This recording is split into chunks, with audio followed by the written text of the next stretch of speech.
Okay, सो कौन कौन सी opinion समझाई अभी तक मैंने? एडवर्स ओपिनियन, और first qualified, unqualified, not qualified. हाँ, ये गड़बड़ सब जने करते हैं। कौन सी ओपिनियन थी? Unqualified opinion. अनक्वालिफाइड मतलब कोई भी गड़बड़ नहीं है, ठीक है। और एक दीदी, अनमोडिफाइड ओपिनियन मतलब कोई भी गड़बड़ नहीं है। अनमोडिफाइड का ही दूसरा नाम है अनक्वालिफाइड, ठीक है। और एक हमने पढ़ा एडवर्स ओपिनियन। क्या होती है एडवर्स ओपिनियन?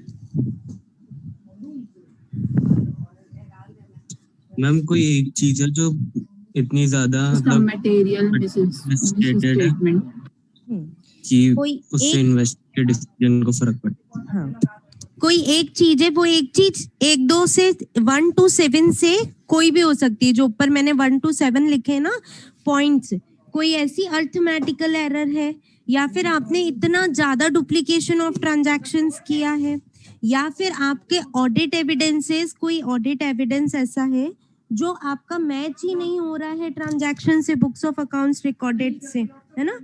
कोई भी एक चीज ओके ऐसी हो रही है जो इतनी ज्यादा मटेरियल है हमारे फाइनेंशियल स्टेटमेंट में, उसकी वजह से इन्वेस्टर्स का पूरा ओपिनियन आपके फाइनेंशियल स्टेटमेंट्स के लिए चेंज हो जाएगा।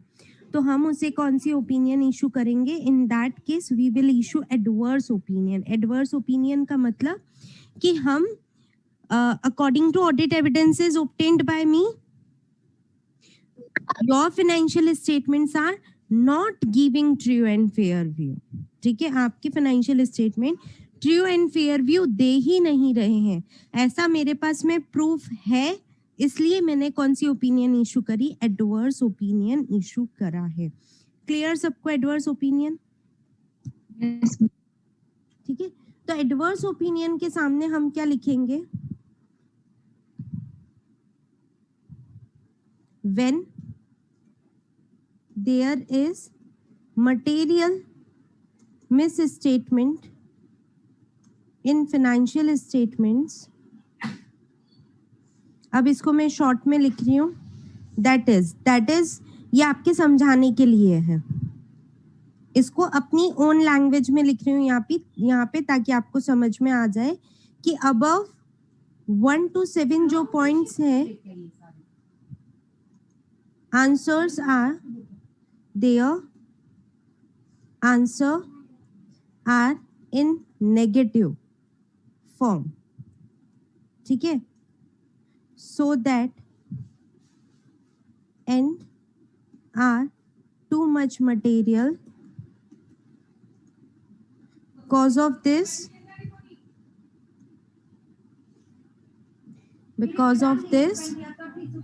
financial statement mind of investors can change, ठीक है। ये आपके ओन लैंग्वेज के लिए लिखवा है, एग्जाम में ये नहीं लिख के आना हमने, ठीक है। ये आपको समझ में आ जाए इसके लिए ये लिखवाया है। अच्छा, अगर एग्जाम में क्वेश्चन आ जाए कि हम कब कहेंगे कि financial statement are not giving true and fair view, या फिर financial statements are materially mis stated, वहां पे कोई मटेरियल गड़बड़ है, तो हम क्या करेंगे? हम ऐसे लैंग्वेज लिखेंगे कि when these qualities are not in our financial statement, है ना, when these qualities are not in our financial statement, या फिर auditor is unable to obtain audit evidences regarding these points, then we can say there is material misstatement। इन 7 का answer negative में आ गया तो मतलब हमारे यहाँ पे क्या है? कोई ना कोई मटेरियल मिसस्टेटमेंट है। मटेरियल के लिए ये चीज जरूर ध्यान रखनी है, मटेरियल का मतलब क्या है कि जिसकी वजह से इन्वेस्टर का माइंड चेंज हो रहा है, तो इसलिए हमने उसे एडवर्स कहा। अब मैं आपको थर्ड ओपिनियन समझा रही हूँ। थर्ड ओपिनियन समझिए यहाँ पे, दैट इज क्वालिफाइड ओपिनियन। मैंने आपको कहा था भाई फिक्स्ड असेट्स आपकी कितनी है टोटल? टोटल फिक्स्ड असेट्स है आपकी 50 करोड़ की।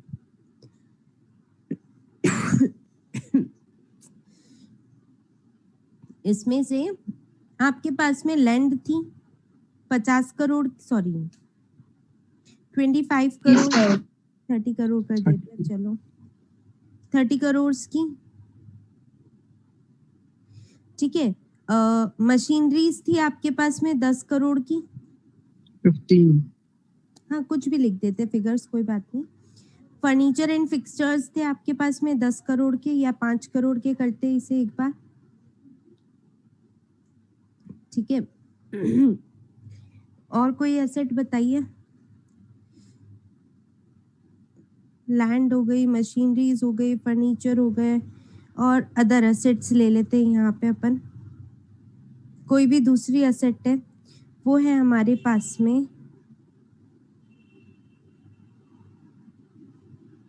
2 करोड़ की, ठीक है ना।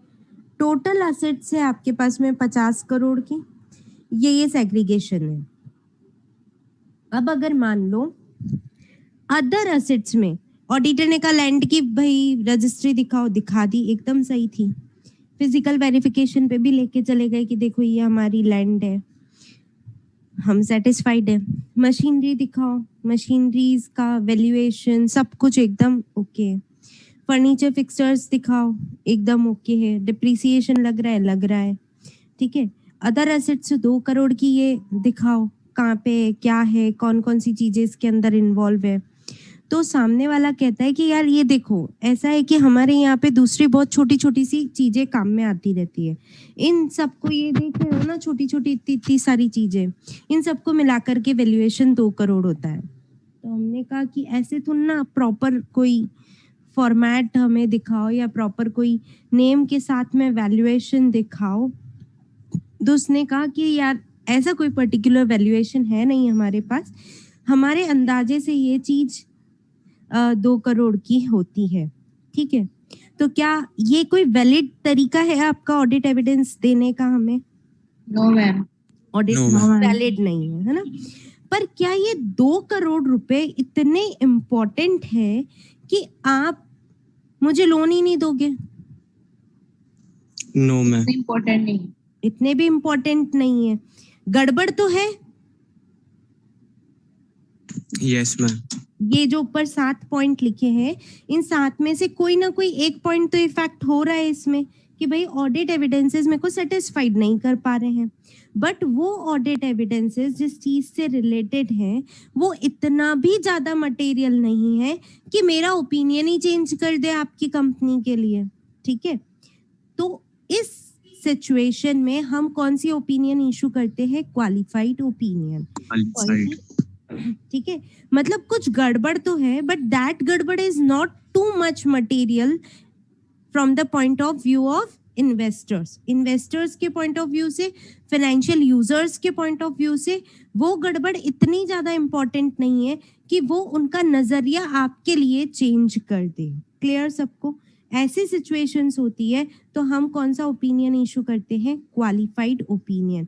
अगर यही चीज मेरी हो जाती 28 करोड़ की, ऊपर चेंजेस हो जाते हैं, हाँ टाटा, 50 करोड़ में से यही चीज हो जाती मेरी 28 करोड़ की, तो क्या अब भी मैं क्वालिफाइड ओपिनियन इशू करती? एडवर्स। अब मैं क्या इशू कर देती? एडवर्स ओपिनियन इशू कर देती। क्लियर? आया समझ में सबको? Yes ma'am. तो सिंपल लैंग्वेज में अब मैं क्या लिखूं यहाँ पे कि क्वालिफाइड ओपिनियन कब हम इशू करेंगे? जब when there is misstatement in financial statement, but that misstatement is not so material. is not so material, ठीक है। तो हम कौन सी ओपिनियन इशू कर देंगे? क्वालिफाइड ओपिनियन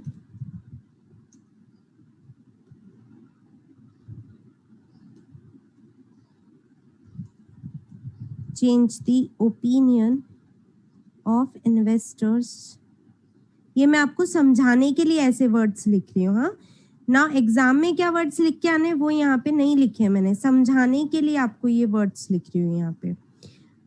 तो हमने कितनी ओपिनियन पढ़ी? 3 ओपिनियन। फटाफट से बताओ नाम, फर्स्ट ओपिनियन का नाम। Unqualified opinion. कब देंगे? Unmodified. जब सब कुछ सही है, 7 पॉइंट्स करेक्ट। 7 पॉइंट्स का आंसर यस यस यस में आ रहा है। सब कुछ अच्छा लग रहा है भाई चेक करने में, तो अनक्वालिफाइड या अनमोडिफाइड। देन एडवर्स ओपिनियन, जब कोई मटेरियल मिसस्टेटमेंट होगा, जब कोई ना कोई मटेरियल मिस स्टेटमेंट होगा। और क्वालिफाइड ओपिनियन, जब मिसस्टेटमेंट होगा पर इतना मटेरियल नहीं होगा, होगा पर इतना उस मटेरियल इन्वेस्टर नहीं। का ओपिनियन डेफिनेटली। ठीक है, अब यहीं पे एक और पॉइंट लिख रही हूँ। क्वालिफाइड ओपिनियन 2 जगह पे इशू की जाती है। यहाँ पे तो मेरे पास में ऑडिट एविडेंसेस है, मतलब मैं प्रूफ कर सकती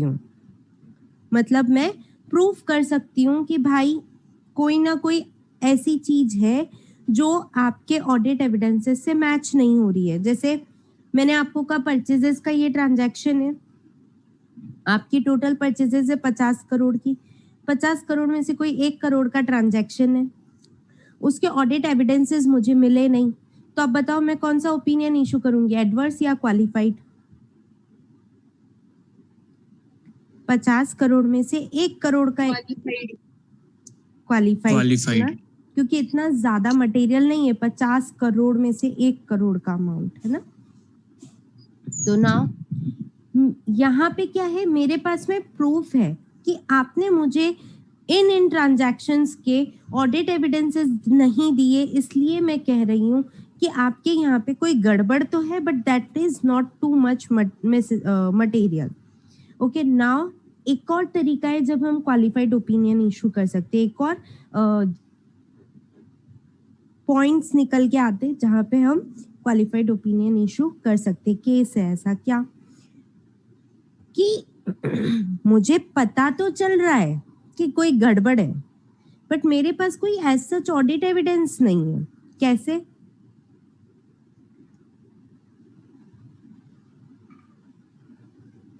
मैंने आपको कहा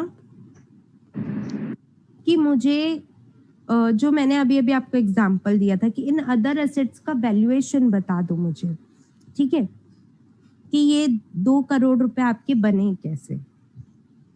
आप मुझे कह रहे हैं कि यार इन सबको देखो, ये चीज लगभग इतने की होगी, ये चीज लगभग इतने की होगी, ये चीज लगभग इतने की होगी, और ये मिलकर के 2 करोड़ बन जाते हैं। हो सकता है ना आप सही भी हो सकता है आप गलत भी हो, दोनों सिचुएशंस है। Yes ma'am. ठीक है, जो फर्स्ट सिचुएशन मैंने आपको बताई कि परचेज ट्रांजैक्शन था और उसका मुझे ऑडिट एविडेंस मिला ही नहीं, ओमिटेड है, तो यहाँ पे मैं तो फुल प्रूफ हूं ना कि ये चीज ओमिटेड है। ठीक है, नाउ सेकंड केस क्या है कि मैं खुद डाउटफुल हूँ। क्या डाउटफुल? कि यार ये चीज सही भी हो सकती है और सही नहीं भी हो सकती है। हमारे पास कोई प्रॉपर ऑडिट एविडेंसेस नहीं है, इसलिए हम कोई कंक्लूजन नहीं निकाल पा रहे हैं। ठीक है, वजह क्या है कि ये चीज सही हो भी सकती है, अदर एसेट्स पड़ी तो है। अब मेरे पास कोई टेक्निकल स्पेशलिटी नहीं है कि मैं उनका वैल्यूएशन कर पाऊं। आप हो भी सकता है 2 करोड़ सही भी हो आपका, पर हो सकता है ये 2 करोड़ की जगह 1 करोड़ का ही वैल्यूएशन आए, या फिर 2 करोड़ की जगह 2.5 करोड़ का वैल्यूएशन आ जाए।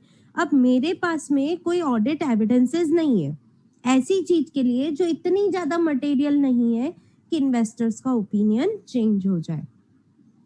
इन दैट केस हम कौन सा ओपिनियन इशू कर देते हैं? क्वालिफाइड ओपिनियन इशू कर देते हैं।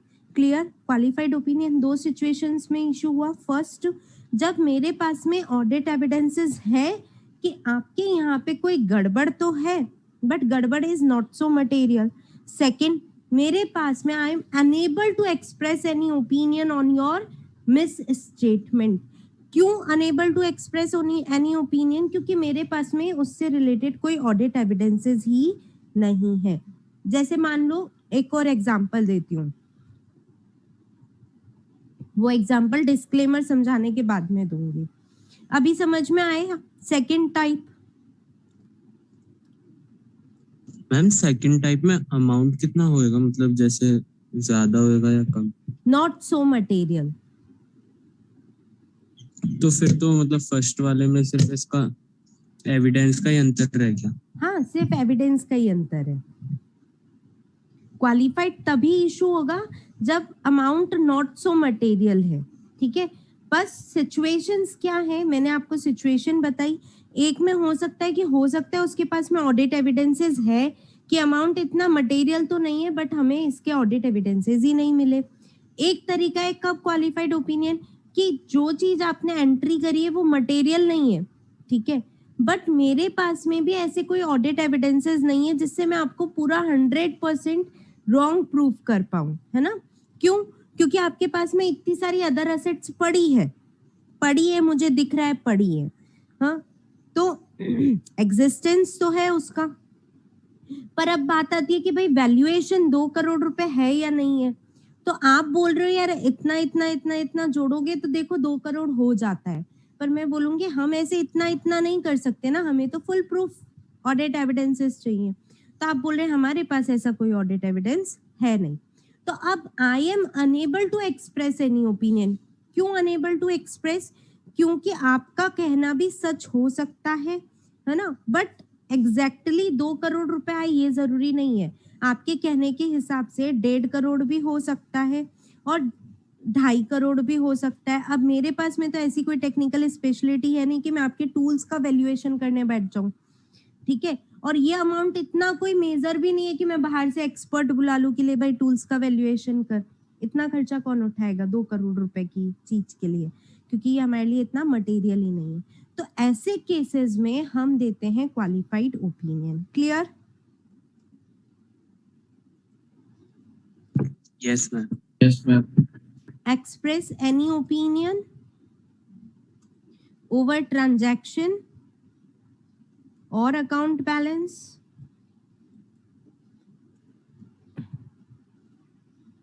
और भाई presentation and disclosure,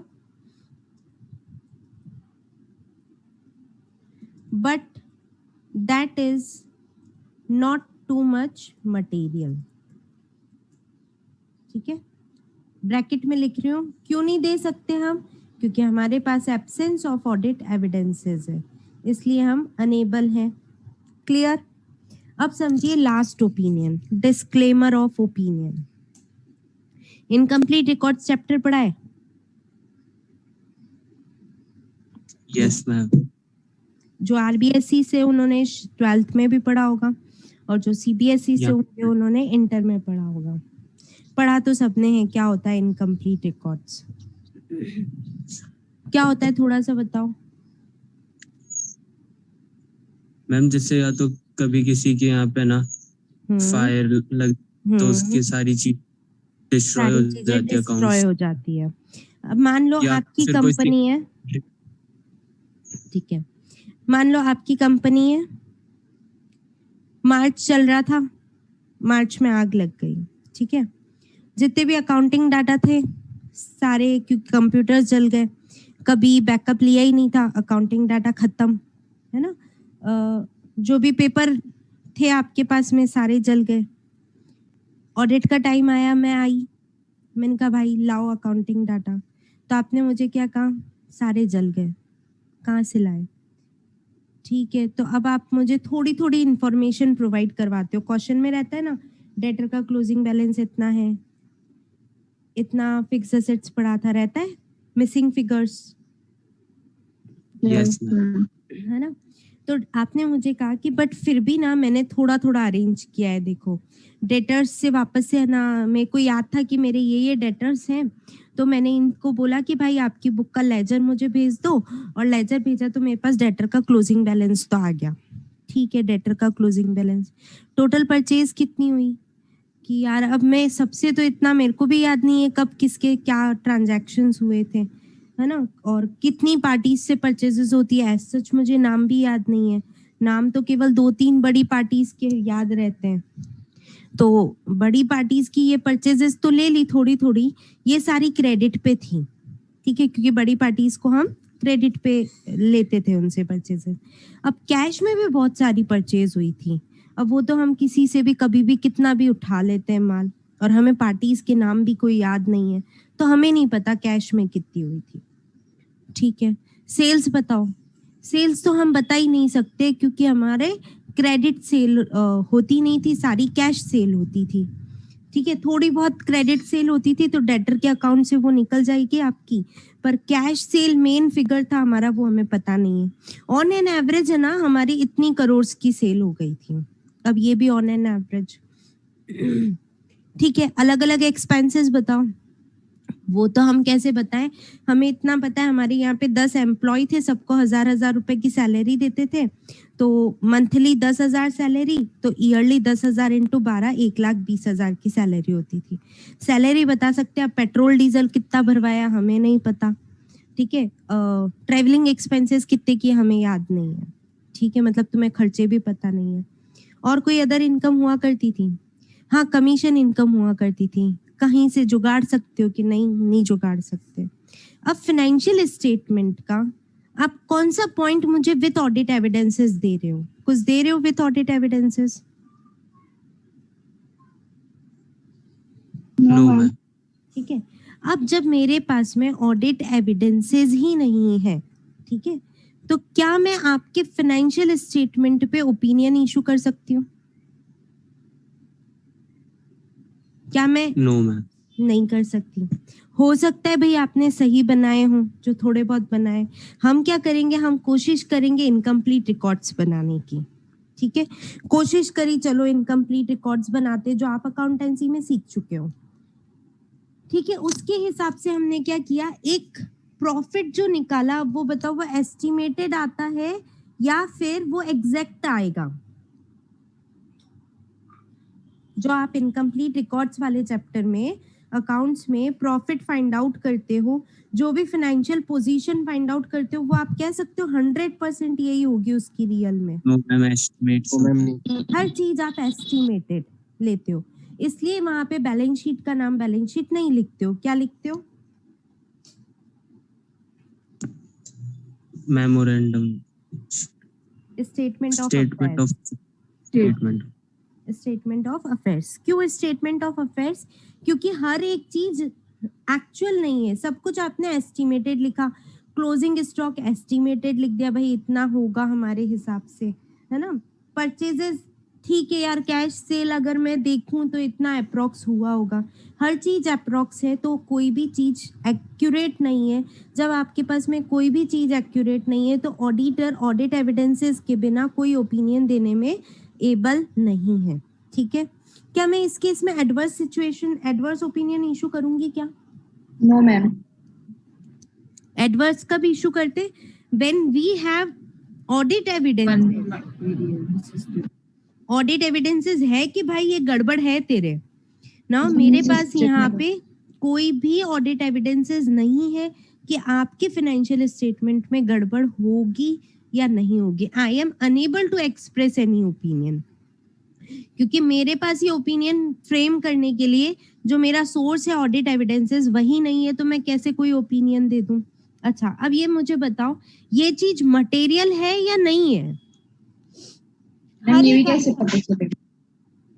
हर एक आइटम के लिए आपके पास में कुछ नहीं है ना, परचेजेस के लिए कुछ नहीं है, सेल्स के लिए कुछ नहीं है, एक्सपेंसेस के लिए कुछ नहीं है, क्लोजिंग स्टॉक के लिए कुछ नहीं है, तो हर एक आइटम के लिए आप बोल रहे हो कि मेरे पास तो कुछ नहीं है, तो ऑब्वियसली सारा फाइनेंशियल स्टेटमेंट ही एवरेज है ना, यस है ना। तो ये चीज मटेरियल है या नहीं है? है मैम। है। तो क्या Yes, मैं ma'am. ये जो मैंने सेकंड पॉइंट लिखा है यहाँ पे, when auditor is unable to express any opinion, है ना, that is not too much material, क्या मैं क्वालिफाइड दे सकती हूँ ऐसी सिचुएशन में? No ma'am. नहीं दे सकती, पूरा क्योंकि material। आपका पूरा फाइनेंशियल स्टेटमेंट ही एवरेज है। ऐसा नहीं है कोई एक ट्रांजैक्शन है जिसका अमाउंट इतना ज्यादा मटेरियल नहीं है और मेरे साथ ऐसी सिचुएशन बन रही है। अगर ऐसा होता तो मैं क्वालिफाइड दे देती, बट पूरा का पूरा फाइनेंशियल स्टेटमेंट ही एवरेज हो रहा है, तो मैं कौन सा ओपिनियन इशू करूंगी? Disclaimer. Disclaimer of opinion. समझ में आई सारी?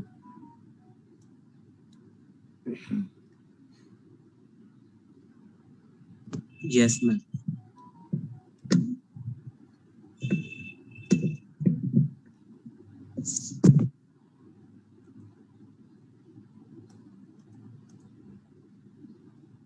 Okay. When one auditor is unable to express any opinion over transactions, account balances, presentation and disclosure, and that is too much material, वो हर एक चीज मटेरियल है, तो हम कौन सा इशू कर देंगे? Disclaimer of opinion. तो अब इसे समझिए, अगर एडवर्स है तो मतलब मटेरियल होना चाहिए, और अगर यही चीज इमटेरियल हो जाती है तो मैं क्वालिफाइड दे देती हूँ। अगर मैं ओपिनियन एक्सप्रेस नहीं कर पा रही हूँ because of lack of audit evidences, और वो चीज मटेरियल है, तब तो मैं क्या दे रही हूँ? डिस्क्लेमर दे रही हूँ। बट इमटेरियल है तो मैं कहाँ पे आ गई? क्वालिफाइड में आ गई। आया समझ में? Yes, ma'am. ठीक है, तो जो क्वालिफाइड ओपिनियन है वो मैं अगर ऐसे कहूँ कि भाई ऊपर के जो 7 पॉइंट है ना, उसमें से बाकी सब कुछ तो पूरा हो रहा है, बट इस एक ट्रांजैक्शन के लिए ना, 1 या 2 ट्रांजैक्शन के लिए जो इतना मटेरियल नहीं है ना, उसके साथ में ये गड़बड़ हो रही है। केवल 1 या 2 ट्रांजैक्शन के लिए जो मटेरियल नहीं है उसके साथ में कोई ना कोई प्रॉब्लम आ रही है, तो हम कौन सा ओपिनियन इशू करेंगे? Qualified opinion. ठीक है। एडवर्स का कि भाई ये जो 1 to 7 पॉइंट है ना, इनमें से किसी एक या एक से ज्यादा चीजों के लिए हमें ऑडिट एविडेंसेस नहीं मिल रहे और वो बहुत ज्यादा मटेरियल है, तो हम कौन सा इशू कर देंगे? एडवर्स। अब इन 1 से 7 पॉइंट के लिए हम unable to express any opinion है और वो चीजें बहुत ही मटेरियल है, तो हम कौन सा इशू कर देंगे? डिस्क्लेमर। समझ में आया? मैम जैसे सारी चीजें भी गड़बड़ होगी तो फिर एडवर्स ही करेंगे ना?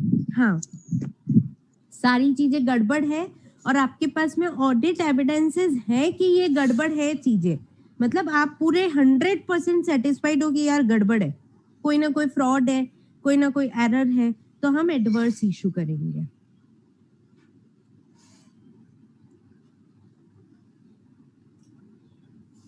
क्लियर सबको चारों ओपिनियन? Yes ma'am.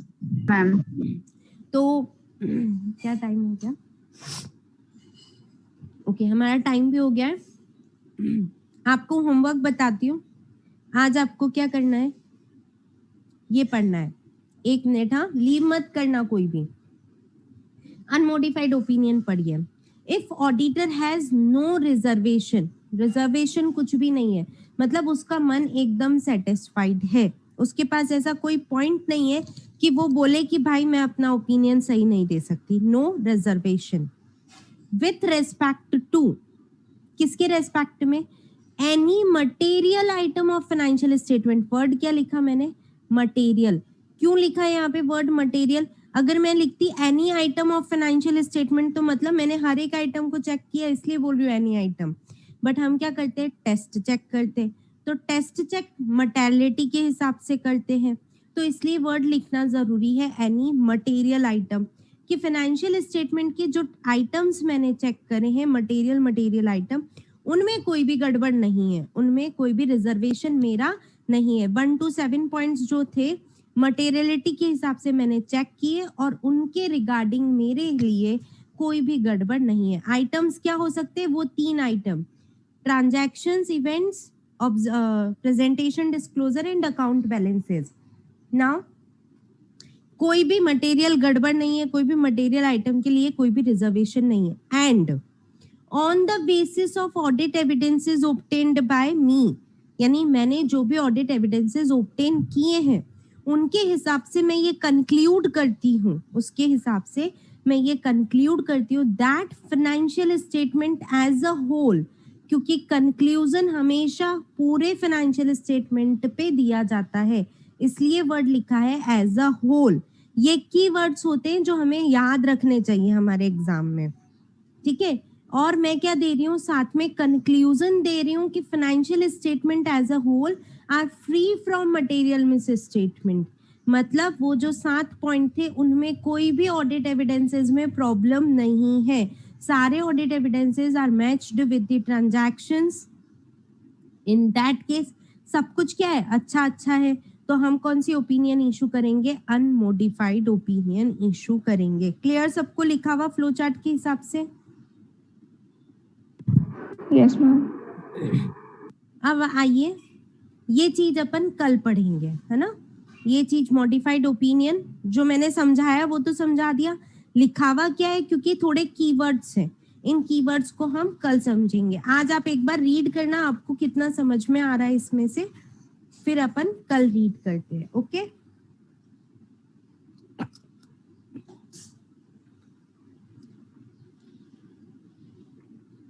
चलिए, thank you to all of you.